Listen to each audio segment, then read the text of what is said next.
केंद्रीय गृहमंत्री अमित शहांनी उद्धव ठाकरेंवर घराणेशाहीचा आरोप केला होता। या आरोपांवरून आता ठाकरे आणि शहांमध्ये जुंपले।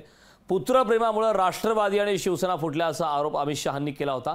अमित शहांच्या पुत्रप्रेमामुळे भारत वर्ल्ड कप हरल्याचा पलटवार उद्धव ठाकरेंनी केला।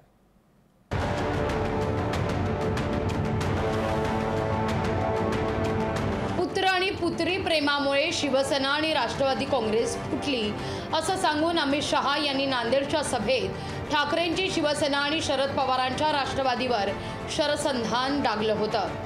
आदित्य ठाकरेंवरून उद्धव ठाकरेंना आणि सुप्रिया सुळेंवरून शरद पवारांना अमित शहा यांनी टार्गेट केलं होतं। अभी मैं उद्धव ठाकरे को देख रहा हूं, वो कह रहे हैं मेरी पार्टी तोड़ डाली भाजपा वालों ने।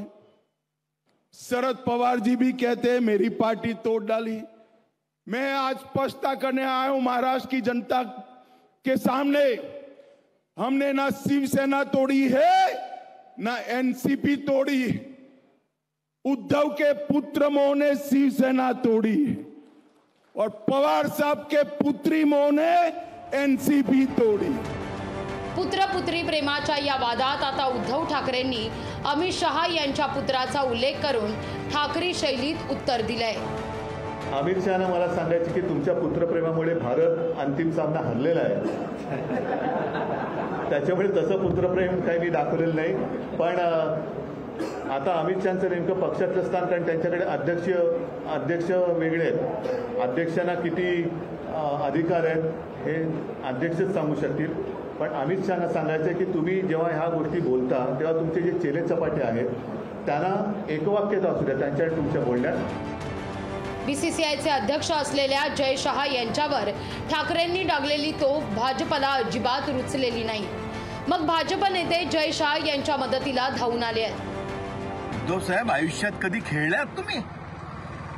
अहो, तुम्ही क्रिकेट खेळणाऱ्या माझ्या भारतातल्या खेळाडूंच्या देशप्रेमाचा अपमान केलाय। तुम्ही क्रिकेटचा अपमान केलाय। तुम्ही भारताच्या खेळाडूंच्या खिलाडू वृत्तीचा अपमान केलाय। कधी पक्ष फोडाफोडी, कधी घराणेशाही, कधी औरंगजेब तर कधी पुत्र पुत्री प्रेम। महाराष्ट्रात प्रचाराची धार दिवसागणिक वाढत चालली आहे। त्यामुळे मतदारांना यापुढे काय काय ऐकावं लागणार आहे याचा विचार न केलेला बरा। ब्युरो रिपोर्ट, लोकशाही मराठी, मुंबई। लोकशाही मराठी ऐका, पहा, जागरूक रहा।